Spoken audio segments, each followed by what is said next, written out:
안녕하세요. 미국주식론 대학이 미준입니다. 6월 27일 오늘의 미국주식 뉴스를 시작합니다.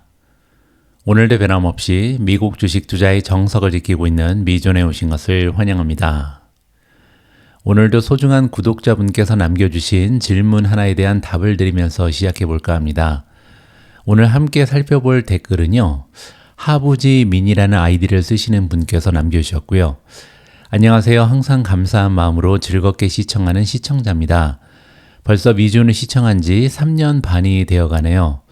이번에 미준님이 공부하고 계시는 차트 분석에 대해서 궁금한 것이 있어서 이렇게 글을 남기게 됐습니다. 어제 많은 종목의 컵앤홀드 차트를 보여주셨는데 그 기간이 짧게는 6개월에서 길게는 5년까지 보여주셨습니다.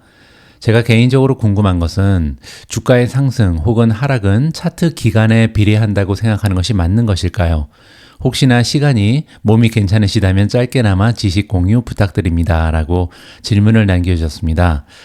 제가 올려드린 답변을 함께 공유해 보도록 하겠습니다. 주가 차트에는 되돌림 현상이라는 것이 있습니다. 주가 차트의 되돌림 현상은 주가가 특정 비율만큼 이전의 추세로 돌아가는 현상을 얘기하는데요. 이는 주가가 한 방향으로 계속 움직이지 않고 이익 실현 거래 그리고 손실 중지 거래로 인해서 가격이 등락을 반복하는 과정에서 발생합니다. 예를 들어서 상승장이라고 쭉 그냥 가는 게 아니잖아요. 올라가다 떨어지다 올라가다 떨어지다를 반복하고요. 하락장도 마찬가지죠. 이렇게 쭉 떨어지는 하락장은 없습니다. 내려가다 올라가다 쭉 내려가다 올라가다 이렇게 오르락 내리락 반복하는 그런 현상을 되돌림 현상이라고 보시면 될 것 같습니다. 되돌림 현상은요. 기존, 즉 이전의 추세의 마지막 가격 이동의 특정 비율까지 이루어지고요. 이 비율은 주로 피보나치 비율을 따른다라고 나와 있습니다. 피보나치 되돌림이라는 단어가 나오는데요. 이 현상은 주가가 상승했을 때 상승폭에서 38%, 50%, 62%를 되돌리는 지점에서 주가의 하락이 멈출 가능성이 높다. 이러한 이론이라고 보시면 됩니다. 가령 예를 들어서 하나의 주식이 100% 올라갔어요. 그리고 나서 이제 조정을 받겠죠. 조정을 받을 때 보통 38% 정도 떨어졌다가 다시 반등하는 경우가 많다. 아니면 50% 떨어졌다 반등, 그리고 마지막에 62%까지 떨어졌다 반등할 확률이 굉장히 높다. 이렇게 보시면 됩니다. 그리고 이러한 비율은요. 주가가 하락할 때도 적용이 된다. 그 얘기는 이제 반대로 주식이 막 굉장히 많이 떨어졌는데요. 그리고 나서 기술적인 반등을 하겠죠. 이렇게 반등을 할 때 떨어진 폭에서 38%나 50%, 62% 정도 올라갔다 다시 떨어질 확률이 있다. 이렇게 보시면 됩니다. 자, 이러한 되돌림 현상은요. 주가가 기존의 추세를 계속 이어갈지 아니면 반전할지를 판단하는 중요한 지표로 사용이 되는데요. 다음과 같이 그 중요성을 제가 정리를 좀 해봤습니다. 첫 번째로요. 지지 및 저항선의 수준을 식별할 수 있다. 피보나치 되돌림 비율은요. 주가가 일시적으로 멈추거나 반전할 수 있는 지지선, 저항선을 식별하는 데 사용이 됩니다. 따라서 단기적인 관점을 가지고 트레이딩을 하는 이런 투자자 입장에서는 굉장히 중요한 지표가 될 수 있겠죠. 두 번째로 심리적 수준이다. 이 얘기는 뭐냐면요. 많은 트레이더들 그리고 분석가들이 피보나치 비율을 사용합니다. 최근에는 또 인공지능 가지고 이제 자동 매매를 많이 하잖아요. 따라서 이러한 수준은 자기 실현적 예언이 될 수 있다. 그 얘기는요. 많은 사람들이 동일 수준에서 매매를 하기 때문에 그리고 자동 매매도 많이 걸려 있겠죠. 따라서 이러한 수준에서 가격이 반등할 가능성이 굉장히 높다. 여기서 반등을 하거나 아니면 다시 떨어질 확률이 높다. 이렇게 보시면 됩니다. 자, 마지막으로 전략적인 진입 그리고 퇴출 지점을 우리가 살펴볼 수가 있는데요. 피보나치 비율은 주식 거래에서 전략적으로 진입하거나 퇴출 지점을 식별하는 데 굉장히 중요하다. 가령 예를 들어서요. 38%, 50%, 62% 같은 주요 비율은 주가가 되돌림을 마치고 원래의 추세를 이어갈 가능성이 굉장히 높다. 따라서 가지고 있던 주식이 이제 떨어지기 시작했어요. 그러면 기다리는 거죠. 그래서 38% 떨어지고 다시 반등하는 기미가 보이면 그때 진입을 하면 된다. 이런 식으로 이해가 가능합니다. 물론 피보나치 되돌림은요. 이동평균이라든지 오실레이터 이건 이제 부가지표를 얘기하는 거죠. 그리고 거래량 분석 등 다른 기술적 지표와 결합해서 사용할 때 더욱더 효과를 발휘할 수 있다. 이렇게 정리가 가능합니다. 따라서 살펴봐야 될 것이 한둘이 아니죠. RSI 지수도 봐야 되죠. 이동평균도 봐야 되죠. 거래량에다가 이제는 피보나치 되돌림까지 봐야 됩니다. 따라서 정말 공부할 것이 많은데요. 앞으로도 꾸준히 학습하면서 제가 배운 내용을 여러분들께 공유드릴 수 있도록 하겠습니다. 자, 오늘 중요한 질문을 남겨주신 하부지 민님께 감사의 말씀을 드립니다. 자, 그러면 6월 27일 준비된 오늘의 미국 주식 뉴스 바로 시작합니다. 오늘도 어제 미국 증시 시황부터 정리하도록 하겠습니다. 가장 먼저 S&P 500 맵을 보시면요. 이틀 연속 비슷한 그림이 펼쳐지고 있는데요. 일단 시장의 폭은 굉장히 좁았습니다. 따라서 떨어진 종목의 수가 올라간 종목의 수보다는 훨씬 더 많아 보이고요. 하지만 테크주 위주로 상승한 종목들이 많이 보이죠. 특히 시가총액이 커다란 마이크로소프트가 0.27, 애플도 2%나 올라갔고요. 아마존 그리고 테슬라가 어제의 주인공이었습니다. 아마존 같은 경우는 3.9%, 그리고 테슬라는 4.82% 급등하면서 시장을 이끌었다. 이렇게 보시면 됩니다. 이 두 종목에 대해서는 조금 이따가 자세한 기사를 좀 함께 공유해 드리도록 하겠습니다. 3대 지수의 움직임을 보시면요. 다우존스는 0.04% 상승하면서 횡보를 했고요. S&P 500은 0.16% 소폭으로 상승했습니다. 나스닥이 3대 지수 중엔 가장 좋았는데요. 0.49% 상승하면서 마감이 됐습니다. 어제 나스닥의 상승 추세를 이끌었던 성장주 이름을 보도록 하겠습니다. 가장 위쪽에 리비안이 있죠. 리비안 같은 경우는 폭스바겐과의 파트너십 그리고 지분을 인수했다. 이런 소식이 전달이 되면서 23.24%나 급등을 했습니다.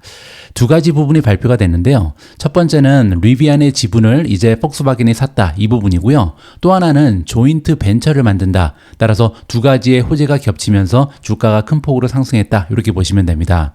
차지 포인트가 8.53%나 상승을 했고요.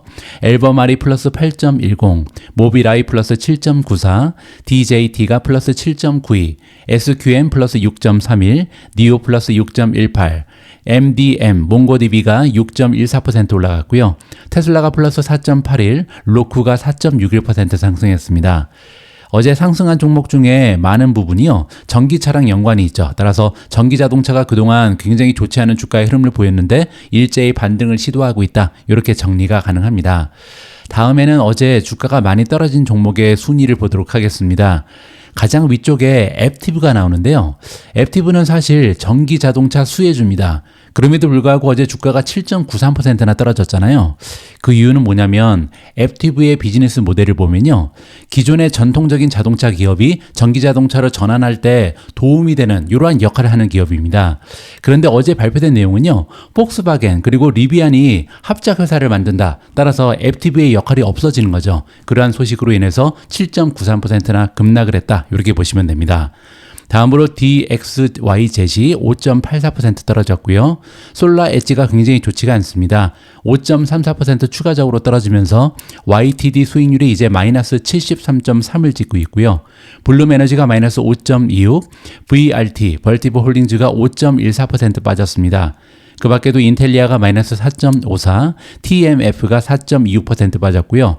마지막으로 펄솔라가 3.43% 추가적으로 하락을 하면서 이제 한 달 동안 마이너스 10%를 보이고 있습니다.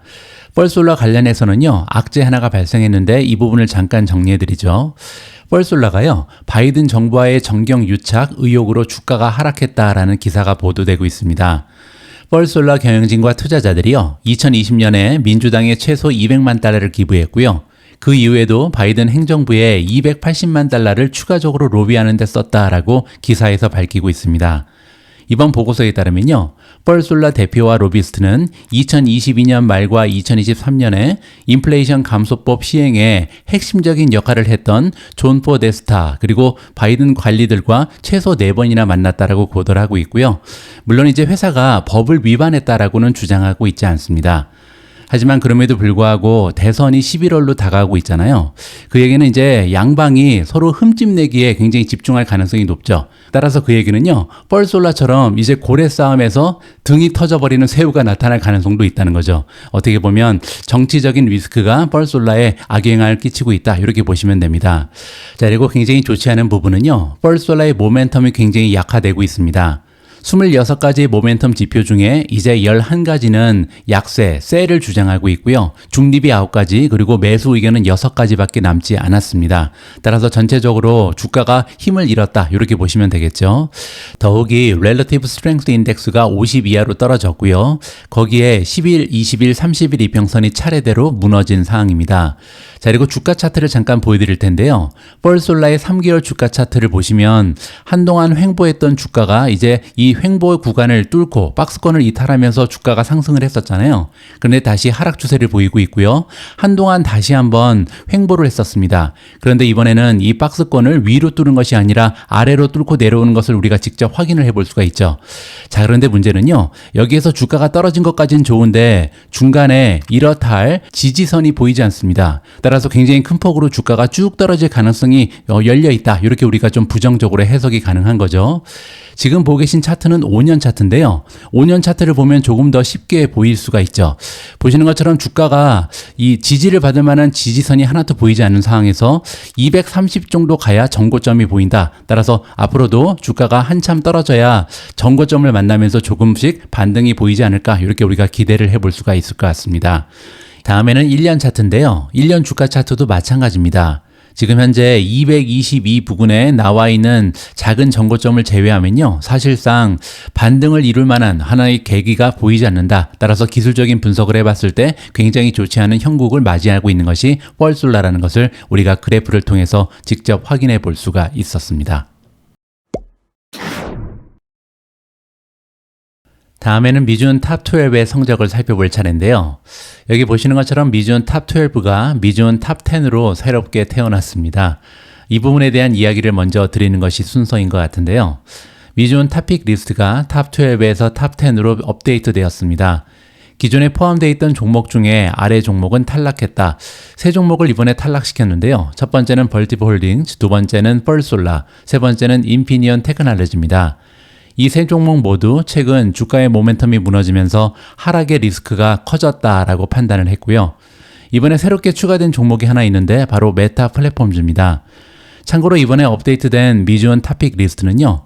조만간 다시 업데이트될 가능성이 높다라고 밝혔는데요. 그 이유는 뭐냐면 2024년 하반기에 접어드는 시점에서 금리 인하 시기가 구체화될 가능성이 높잖아요. 그렇게 되면 제가 보유하고 있는 포트폴리오를 재편성해야 될 필요성이 있을 것이다 라고 개인적으로 예상을 하고 있습니다. 그동안 과거 1년 동안 미준 포트폴리오의 수익률이요 거의 100%에 가깝습니다. 따라서 너무나 신나게 달려온 종목들이 많이 있죠. 이제는 어느 정도 금리 환경이 변화하는 그런 시점에 서 있기 때문에 제가 볼 때는 2024년 하반기부터는요 조금은 큰 폭으로 미준 탑픽의 리스트를 점검할 필요가 있다라고 개인적으로 판단하고 있습니다. 자, 어쨌든 이렇게 세 종목을 이번에 탈락시키고요. 메타 플랫폼즈를 새롭게 넣었는데 어제 갑자기 이런 생각이 들어서 순식간에 이렇게 포트를 정리한 건 아니고요. 지금 화면에 나와 있는 것처럼 저는 10일 전부터 벌티브 홀딩즈 그리고 펄솔라의 비중을 조금씩 줄여 나갔습니다. 그리고 또 한 가지 메타 같은 경우는 이미 4월 24일부터 40주를 추가 매수하면서 조금씩 주식의 개수를 늘려나갔다. 이렇게 설명을 드릴 수가 있을 것 같고요. 따라서 그냥 충동적인 매도 매수는 아니다. 이렇게 보시면 될 것 같습니다. 새롭게 구성된 미준 탑 10의 성적을 살펴보도록 하겠습니다. 어제 같은 경우는 반은 올라가고 반은 떨어졌는데요. 아마존이 3.90% 급등하면서 가장 좋았고요. 마이크론 테크놀로지가 0.88% 상승했습니다. 그리고 나서 어닝을 발표하고 나서 7% 가까이 하락을 했죠. 메타가 0.49% 추가적으로 올라갔고요. 마이크로소프트가 0.27% 상승했습니다. 엔비디아가 0.25% 올라갔고요. 나머지 5종목은 하락했는데요. TSMC가 0.31% 떨어졌고요. 우버가 마이너스 0.74, 비트코인이 1% 이상 떨어지면서 6720에 가 있고요. SMCI가 마이너스 1.42, 마지막으로 팔란티어가 1.87% 떨어지면서 가장 좋지 않았습니다. 오늘 가장 먼저 준비된 기사는요. 오래간만에 테슬라 관련된 뉴스를 준비했는데요. 두 가지의 긍정적인 소식을 전해드릴까 합니다. 테슬라의 주가가 어제 5% 가까이 올라갔죠. 다시 한번 확인을 해보시죠. 4.81% 급등을 했는데요. 그럴 만한 좋은 뉴스가 있었습니다. 가장 먼저 새로운 매수 의견이 제시가 됐는데요. 어떤 기관인지 한번 보시죠. 스티펠입니다. 스티펠이라는 기관은 그동안 테슬라를 커버하지 않고 있었는데요. 이번에 새롭게 커버를 시작하면서 매수 등급을 부여했고요. 목표 주가는 265달러를 주고 있습니다. 애널리스트는 스티븐 젠가로고요. 스티븐 젠가로의 의견에 따르면 테슬라가 향후 3년 동안 모델 3 그리고 모델 Y의 개선, 차세대 모델 2의 차량 출시로 인해서 단연간의 강력한 성장을 이룰 수 있는 매우 유리한 위치에 있다라고 얘기합니다. 따라서 모델 3랑 모델 Y가 새로운 변형된 모델이 나타날 것이다. 이렇게 지금 예측을 하고 있는 거고요. 또 한 가지는 우리가 저가형 자동차로 부르는 모델 2가 출시될 것이다. 이렇게 얘기하는 거죠. 자, 또 하나 젠가로 같은 경우는요. 테슬라의 완전 자율 주행 이니셔티브가 본격화되면서 직접 판매를 한다든지 라이센스 혹은 잠재적인 로보택시 기회를 통해서 가치를 창출할 수 있다. 따라서 단기적인 모멘텀 그리고 장기적인 스토리도 굉장히 좋아지고 있다. 이렇게 얘기하고 있는 거죠. 최근에 실적 추정치가 하향 조정되면서 테슬라 주가의 오버행이 해소되고 있는 것으로 보인다. 이 부분은 무슨 얘기냐면요. 최근에 대부분의 애널리스트가 테슬라의 그 실적 추정치를 굉장히 많은 폭으로 낮췄잖아요. 따라서 앞으로 다가오는 미래에는 어닝 보고할 때 빚을 기록할 가능성이 높다. 따라서 전망치가 너무나 낮기 때문에 좋은 실적이 보고될 가능성이 높다. 이렇게 설명을 해주고 있는 거죠. 자, 두 번째 뉴스가 더 중요한데요. 이번에는 골드만삭스입니다. 테슬라가 곧 35,000달러 미만의 소형 모델 3를 출시할 것이다. 이렇게 중요한 발표를 했거든요. 자, 따라서 이 기사를 조금 더 읽어볼 필요가 있을 것 같습니다. 테슬라는 2024년 1분기 보고서에서 차량 개발 전략에 대한 몇 가지 변경 사항을 발표했습니다. 잠깐 어닝 때 무슨 얘기 했는지 복습을 해보자는 거죠. 무엇보다도 차세대 차량 플랫폼의 요소를 차량당 판매 원가를 약 4만 달러에서 2만 달러로 낮추는 것을 목표로 해서요. 더 저렴한 옵션을 포함한 새로운 모델을 출시할 계획이다. 이렇게 발표를 했거든요. 이 새로운 모델은 기존 생산 라인에서 생산될 예정이다. 두 가지의 키포인트가 있죠. 첫 번째는요, 저렴한 모델을 출시할 것이다 라고 얘기했고요. 그런데 이 저렴한 모델이 기존의 생산 라인에서 생산된다. 따라서 새로운 공장이 필요 없다. 이게 키포인트고요. 두 번째로 판매 원가는 4만 달러에서 2만 달러까지 낮출 수 있다. 그죠? 반으로 줄어들 수 있다. 이렇게 발표를 한 거죠. 테슬라는 이러한 접근 방식이 완전히 새로운 3세대 차량의 최대 비용 절감 효과를 달성하지는 못하겠지만 자본 지출과 출시 기간의 효율성을 개선할 수 있다. 이렇게 믿고 있습니다. 따라서 예전에 우리가 기대했었던 25,000달러짜리 차량은 불가능하다. 이렇게 보시면 되고요. 대신에 두 가지의 이득이 있죠. 첫 번째는 자본 지출이 줄어든다. 새로운 공장이 필요 없다는 거죠. 두 번째로 출시 기간의 효율성. 굉장히 짧은 시간에 이러한 새로운 모델이 출시될 가능성이 높다. 긍정적으로 해석이 가능합니다. 골드만삭스의 애널리스트들은요. 새로운 모델 출시 일정이 굉장히 촉박한 상황이고요. 기존 제조 라인을 사용하려는 테슬라의 계획을 고려할 때 새로운 저가형 모델이요. 모델 3 및 모델 Y의 디자인 요소가 총합될 가능성이 높다. 이렇게 얘기를 했습니다. 따라서 모델 2가 아니라 모델 3랑 모델 Y가 변형된 형태로 출시가 될 것이다. 이렇게 예측을 하고 있는 거죠. 6월 13일에 열린 테슬라의 연례 주주총회에서 발표된 슬라이드가 있었다고 하는데요. 여기에서 시트지로 덮인 세 대의 차량을 포함해서 현재와 미래의 제품이 소개가 되었다고 합니다. 골드만삭스의 애널리스트들은요, 이 세 개의 차량이 모델 3의 소형 버전, 그리고 모델 Y의 밴이라든지 아니면 대형 버전, 마지막으로 세 번째는 로보택시를 암시하는 것이다. 이렇게 긍정적으로 전망을 하고 있고요. 테슬라가 당초 비용 절감 목표에서 약 4분의 1에서 3분의 1만 달성할 수 있다는 전제하에서 생산량을 늘리게 되면요. 차량당 약 5,000에서 7,500달러의 비용 절감이 가능할 것이다 라고 골드만삭스는 설명을 하고 있습니다. 따라서 애널리스트들은요. 테슬라 모델 3, 모델 Y는 지금 현재 미국에서 각각 39,000달러 그리고 45,000달러부터 판매가 되고 있고요. 중국에서는 32,000달러, 34,000달러에서 판매가 되고 있다고 합니다. 따라서 여기서 테슬라가 만약에 5,000에서 7,500달러 정도 가격을 낮출 수 있게 되면요. 미국에서는 가격이 35,000달러 이하가 되고요. 중국에서는 3만 달러의 모델 3를 판매할 수 있게 되는 거죠. 그리고 미국에서 4만 달러 이하의 모델 Y를 출시할 수 있게 된다. 따라서 굉장히 큰 폭으로 가격이 떨어지면서 판매량에 도움이 될 것이다. 이렇게 긍정적으로 평가를 해주고 있습니다. 자, 오래간만에 테슬라 주식의 펀더멘탈을 복습해 보도록 하겠습니다. 지금 현재 퀀트스코어는 아직까지 3.17에 머물러 있고요. 그 이유는 보시는 것처럼 대부분의 지표에서 좋지 않은 점수를 받고 있죠. 특히 밸류에이션이 D-까지 떨어져 있는데요. 그 이유를 보시면 PER을 포워드로 보시면 86.8배입니다. 따라서 다가오는 1년 동안 만들어낼 것으로 기대되는 순이익에 비해서 시가총액이 아직까지는 86.8배까지 올라가 있다. 굉장히 우울하죠. 자, 그리고 포워드 PEG 레이시오도 마찬가지입니다. 지금 현재 테슬라의 성장률이 많이 떨어져 있기 때문에 성장률을 대입한 PE 레이시오, PEG를 봐도 6.65라는 굉장히 높은 수치가 나오거든요. 따라서 한 가지 분명한 것은 테슬라의 펀더멘탈은 아직까지 개선되고 있지 않다. 격리가 가능할 것 같고요. 자, 누누이 말씀드리지만 투자 종목을 결정할 때 세 가지의 요소를 모두 고려해야 된다. 첫 번째는 기업이 가지고 있는 성장에 대한 스토리죠. 두 번째는 펀더멘탈, 세 번째는 모멘텀인데요. 지금 앞에서 우리가 확인해 본 것처럼 테슬라 같은 경우는 아직까지 펀더멘탈이 무너져 있는 상황입니다. 따라서 그 얘기는요, 기업의 스토리 그리고 모멘텀이 완벽해야 된다. 만약에 모멘텀까지 무너지게 되면요, 테슬라 주식을 들고 있을 필요가 없는 거죠. 자, 그런 의미에서 모멘텀은 굉장히 중요한데요. 다행히 지금 현재 바이까지 올라가 있습니다. 전체 26가지의 모멘텀 지표 중에 단 2가지만 매도를 주장하고 있고요. 10가지는 중립, 그리고 14가지는 매수 의견을 주고 있습니다. 자, 보시는 것처럼 지금 현재 10일, 20일, 30일, 50일, 그리고 100일 이평선까지 모두 점령을 했고요. 자, 이제 딱 하나 남았는데요. 200일 이평선입니다. 200일 이평선은 200에서 206달러 사이에 형성이 돼 있다. 따라서 만약에 테슬라 주가가요, 205달러, 206달러를 뚫고 나가게 되면 지금 현재 굉장히 좋은 모멘텀이 완성이 된다. 이렇게 보시면 되겠죠. 자, 실제 테슬라의 5년 주가 차트를 보시면요, 그 모습이 현저하게 드러납니다. 보시면 터널이 구성되어 있잖아요. 그래서 굉장히 좋은 추세를 보이다가 하락 추세가 한동안 이어졌고요. 그러면서 단기적으로 다시 한번 반등에 성공을 했습니다. 하지만 지금은 하락 추세의 터널을 만들고 있죠. 자, 그런데 고문적인 부분은요, 지금 현재 하락 추세의 터널의 가장 상단에 와 있습니다. 따라서 여기서 다시 한번 막히고 떨어지는가, 아니면 200달러를 넘어서 205달러 수준을 넘어서서 200일 이평선을 깨고 이 추세를 극복하고 다시 올라가는가, 굉장히 중요한 그런 시점에 와 있다는 것을 우리가 주가 차트를 통해서 다시 한번 확인해 볼 수가 있었습니다. 어제는 미준 탑픽 종목 중에 어닝을 발표한 기업이 있습니다. 바로 마이크론 테크놀로지고요. 따라서 오늘 방송에서는 마이크론의 어닝 결과를 함께 살펴보고자 합니다. 3분기의 논갭 EPS를 보시면요, 62센트를 만들었는데 시장의 전망치에 비해서 무려 9센트를 추가적으로 만들었습니다. 따라서 순이익이 굉장히 좋았죠.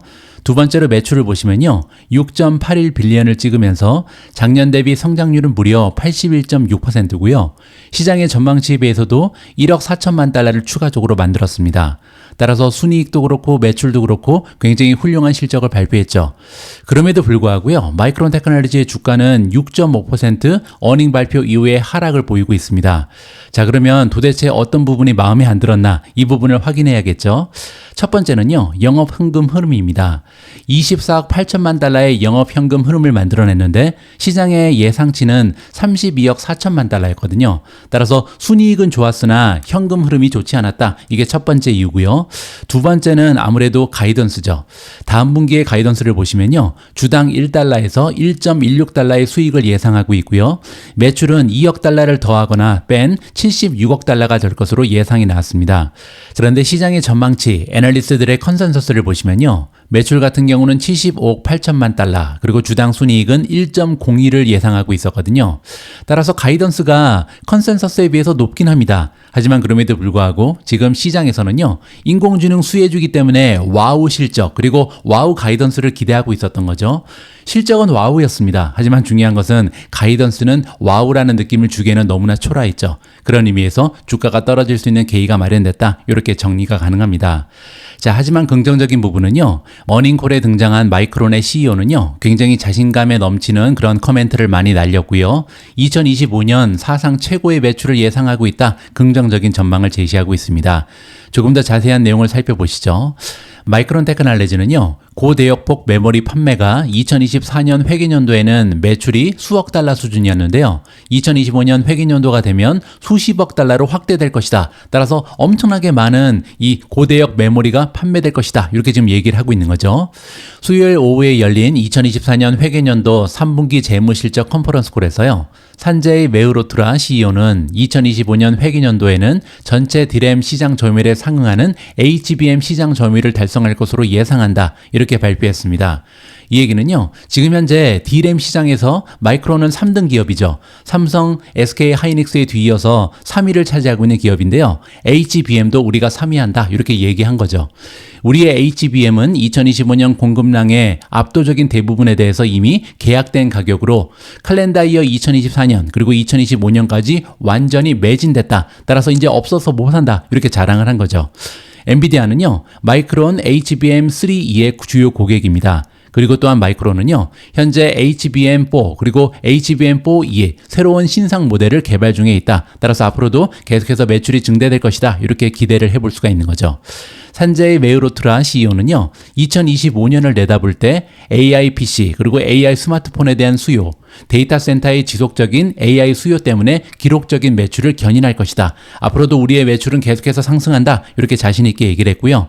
그는 또한 AI PC의 도입과 2015년에 출시됐던 마이크로소프트의 윈도우 10의 지원 종료가 맞물려 있기 때문에 2025년 동안 PC 교체 주기를 촉진할 것이다. 이렇게 긍정적인 배경을 설명했습니다. 자, 지금 고무적인 부분은 뭐냐면요, AI PC가 드디어 도입되기 시작했죠. 제가 사용하고 있는 PC도 AI가 없잖아요. 따라서 이제는 PC에 AI가 삽입되어 있는 이러한 PC가 등장을 했는데요. 앞으로 사람들이 이러한 AI PC를 사기 위해서 가지고 있던 기존의 PC를 교체할 가능성이 굉장히 높죠. 자, 그리고 또 한 가지는요, 마이크로소프트의 윈도우 10이 2015년에 출시가 되어 있었는데 더 이상은 지원을 하지 않는다고 합니다. 따라서 서포트를 받지 못하기 때문에 회사 입장에서 그리고 많은 개인인들이 이제 PC를 바꿀 때가 됐다. 교체 주기가 드디어 촉진된다. 이렇게 긍정적인 환경을 얘기해주고 있는 거죠. 또한 마이크론은요, 2024년에는 D램과 낸드 메모리 공급이 모두 업계 수요보다 낮을 것으로 예상을 하고 있습니다. 따라서 지금 메모리 칩이요, 업계 수요보다 공급이 훨씬 더 적다. 없어서 못 판다. 이렇게 얘기하는 거죠. 이게 왜 중요하냐면요, 가격이 올라갈 수 있다. 이렇게 얘기하는 겁니다. 이러한 공급 부족은 미래 성장을 지원하는 데 필수적인 투자를 가능하게 하는 필요한 수익성 그리고 ROE의 상당한 개선을 촉진하는 데 도움이 될 것이다. 가격이 올라가게 되면요, 마진이 상승하잖아요. 마진이 상승하고 매출이 증가하면 계속해서 수익성이 향상되고 ROE가 올라간다. 그리고 이제 남아도는 현금으로 계속해서 미래를 위해서 투자할 것이다. 이렇게 예상을 밝히고 있는 거죠. 마이크론은요, 칩스 앤 사이언스 액트, 우리가 반도체 법이라고 부르는 거죠. 미국 연방 정부로부터 61억 달러의 보조금을 받기 위한 예비 각서에 서명했다라고 발표했습니다. 그리고 이 자금은요, 아이다호 그리고 뉴욕에 있는 반도체 제조 공장에 투입될 예정이다라고 설명이 되고 있고요. 산자의 메우로트라 CEO는요, 또한 우리는 삶의 모든 측면을 혁신할 인공 일반지능, 우리가 줄여서 AGI라고 부르는 거죠.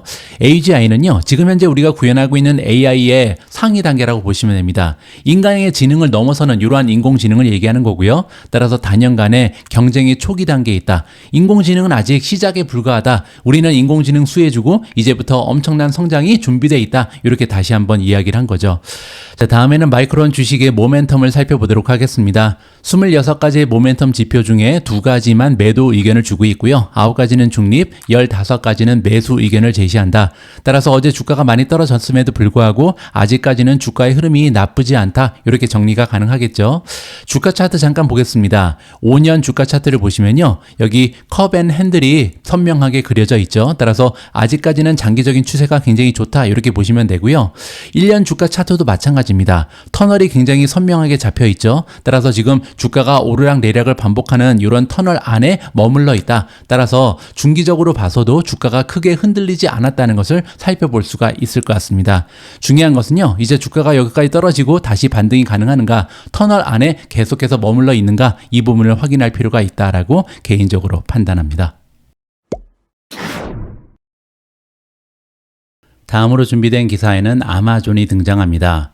사실 어제 미국 증시에서요, 가장 주목을 받을 만한 주식 하나가 바로 아마존이라고 저는 생각을 합니다. 일단 스토리 부분에서 굉장히 중요한 뉴스가 발표가 됐는데요. 중국에서 직접 배송하는 저가 쇼핑 섹션을 만든다라는 스토리입니다. 어떤 얘기인지 한번 들어보시죠. 더 인포메이션의 보고서의 내용에 따르면요, 아마존은 테무 그리고 셰인과 같은 사이트와 보다 공평한 경쟁을 하기 위해서 구매자를 중국 창고의 저렴한 품목으로 직접 연결하는 쇼핑 섹션을 만들 계획이다. 이 얘기는 뭐냐면요, 테무 그리고 셰인이 굉장히 저가의 물건을 판매할 수 있는 이유는 뭐냐면요, 구매자와 중국 창고를 다이렉트로 연결해주는 이러한 비즈니스 모델을 갖고 있기 때문입니다. 따라서 아마존이 우리도 똑같은 거 한다, 이렇게 발표를 한 거죠. 굉장한 뉴스라고 생각이 되고요.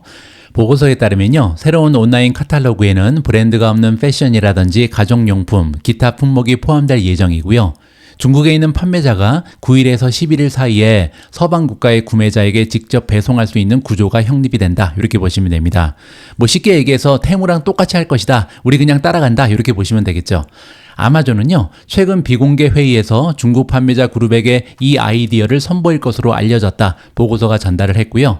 새로운 할인 쇼핑 섹션은 빠르면 올 가을부터 재고를 받기 시작할 것으로 예상이 됩니다. 따라서 몇 개월 내에 이러한 비즈니스 모델이 성립이 되고 판매가 개시된다. 이렇게 긍정적으로 해석이 가능한 거죠. 따라서 테무를 소유한 PDD 홀딩즈는요, 수요일 오후 거래에서 2% 하락을 했고요. 반면 아마존은 4% 상승 추세를 만들어냈습니다. 자, 그리고 굉장히 즐거운 뉴스가 하나 더 있는데요. 수요일 주가 상승으로 인해서 아마존의 시가총액은요, 사상 최초로 2조 달러를 넘어섰다라는 반가운 소식이 아울러서 전달이 되고 있습니다. 자, 이번에는 아마존 주식의 모멘텀을 살펴볼 텐데요. 강력 매수입니다.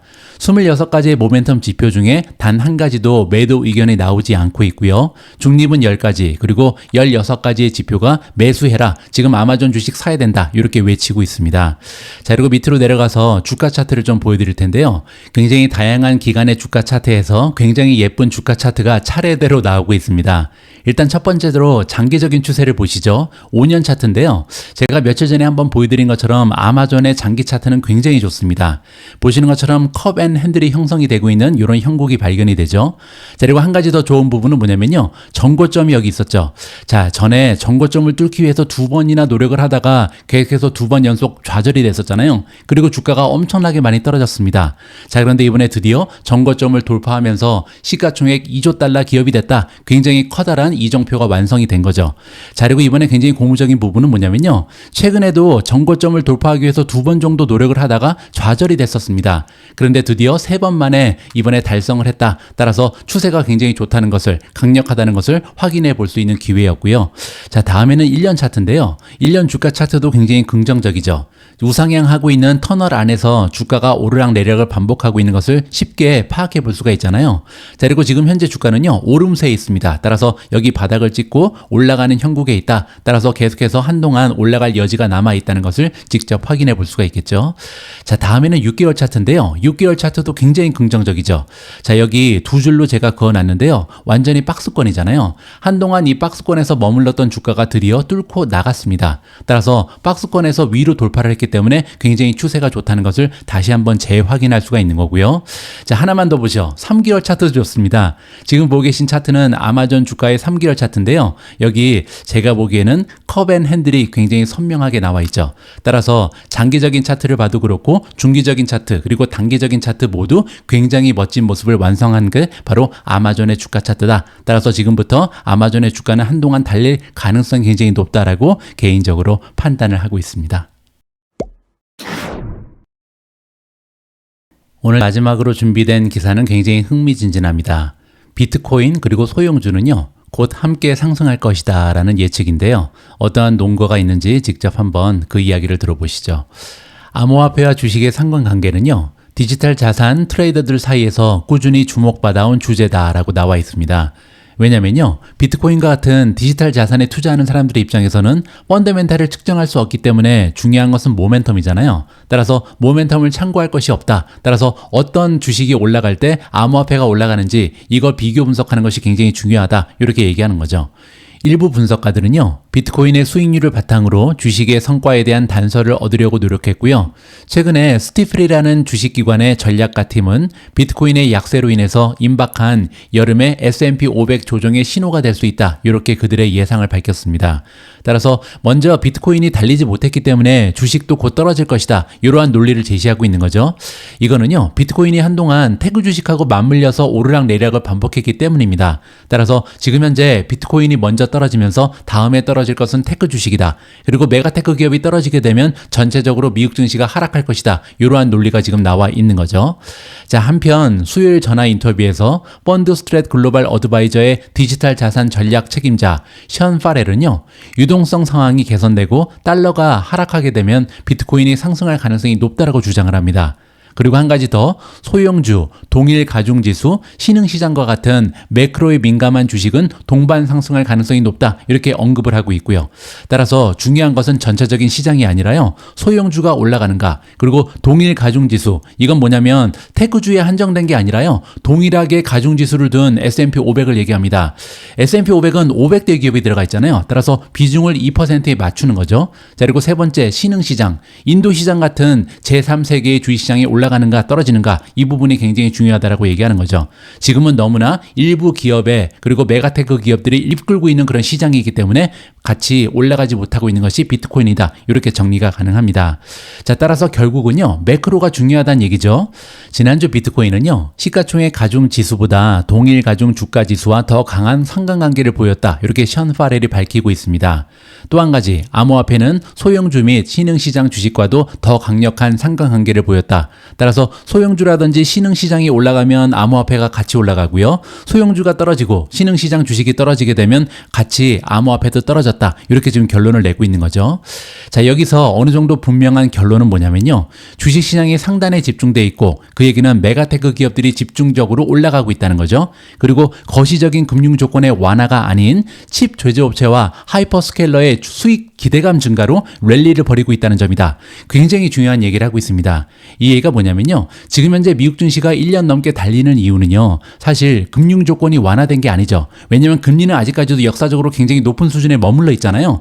그 얘기는 거시적인 금융 조건은 굉장히 좋지 않지만 문제는요. 어닝 실적이 급등한 이러한 기업들이 한정적으로 있다는 거죠. 그리고 이런 기업들 중심으로 랠리가 펼쳐지고 있다. 자, 이 얘기가 왜 비트코인하고 연관이 있냐면요. 비트코인은 실적이 없잖아요. 비트코인은 어닝이 없습니다. 따라서 어닝하고는 관계가 없다. 중요한 것은요. 지금 현재 금리가 어떤 것인가, 지금 현재 경제 상황, 매크로가 어떤 것인가, 이게 더 중요하다는 거죠. 따라서 거시적인 금융 조건이 완화가 돼야 비트코인이 달릴 수 있다. 이렇게 지금 얘기를 하고 있는 겁니다.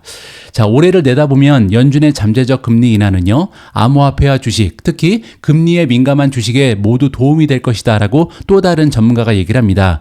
전 모건 스탠리의 이사인 치엔테 슈가 얘기하고 있고요.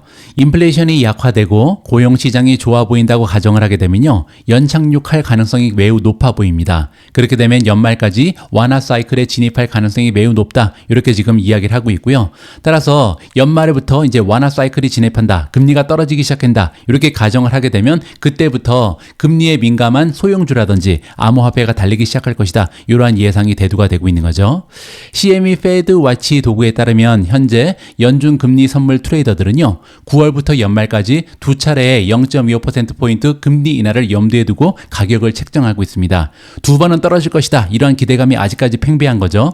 하지만 6월 회의에서 발표된 점도표 전망에 따르면요. 연준의 관리들은 현재 올해 한 차례의 금리 인하만 예상을 하고 있는 상황입니다. 자, 과연 한 번이 떨어질지 두 번이 떨어질지 중요한 것은요. 올해 안에 금리 인하가 시작되는가, 이 부분이 더 중요하다고 저는 생각을 합니다. 자, 비트코인의 모멘텀을 잠깐 보시죠. 10일 이평선, 50일 이평선, 그리고 100일 이평선 이하에 지금 가격이 형성이 돼 있잖아요.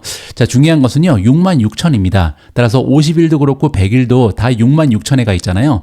66,000을 뚫고 67,000을 넘어서야 그때부터 상승 추세가 도드라질 수 있다. 이렇게 기대를 해볼 수가 있는 거고요. 현재 비트코인의 RSI 지수를 보시면요. 32.5입니다. 최근에 32 아래까지 떨어졌다가 잠깐 반등을 했죠. 따라서 아직까지는 50 이하의 RSI가 형성이 되어 있기 때문에 추세가 굉장히 좋지가 않다. 아직까지는 하락 추세다. 이렇게 보는 것이 맞는 것 같고요. 자, 다음은 SPSM ETF입니다. 스파이더 포트폴리오 S&P 600 스몰캡 ETF죠. 자, 이 ETF는요. 소형주 600개를 모아놨는데 적자 기업은 제외하고요. 흑자를 내고 있는 소형 기업만 포함하고 있다. 이렇게 보시면 되고요. 모멘텀이 굉장히 좋지가 않죠. 26가지의 모멘텀 지표 중에 14가지가 매도를 주장하고 있고요. 8가지는 중립, 그리고 4가지는 매수를 주장하고 있습니다. 따라서 지금 모멘텀이 비트코인도 그렇고 소형주가 몰려있는 SPSM 역시도 굉장히 좋지 않다는 것을 다시 한번 확인해 볼 수가 있는 거죠. 자, 그리고 밑으로 내려가서 주가 차트를 봐도 마찬가지입니다. 현재는요. 박스권이 굉장히 강력하게 형성이 돼 있죠. 올라갈 만하면 여기서 계속해서 3연속으로 막혀버렸잖아요. 따라서 이러한 박스권을 뚫지 못하는 모습이 계속해서 보이고 있고요. 따라서 다가오는 미래에 여기가 한 43.5달러 정도 되는 것 같습니다. 이러한 추세를 뚫고 박스권을 탈피해야만 그때부터 소형주가 달릴 수 있다. 이렇게 기대가 가능할 것 같습니다. 6월 27일 오늘의 빅 주식 뉴스는 여기까지입니다. 오늘 방송도 마지막까지 함께해 주셔서 감사합니다. 어제 댓글을 좀 읽어보니까요. 최근 방송에서 제 목소리에 좀 힘이 생겼다라고 긍정적인 이야기를 많이 남겨주시더라고요. 팔이 아픈 게 조금 약화됐습니다. 그래서 이제는요, 페인킬러를 먹지 않아도 아침에 방송 녹화하는 데는 지장이 없거든요. 이제 오후 시간 그리고 잠자기 전에만 좀 페인킬러를 먹고 그리고 나서 잠을 잡니다. 조금씩 회복이 되고 있으니까요. 앞으로도 조금 더 좋은 컨텐츠를 여러분들께 전달해 드릴 수 있을 것 같습니다. 우리 모두가 미국 주식 투자로 은퇴하는 그날까지 다 함께 화이팅입니다. 행복한 하루 되세요. 감사합니다.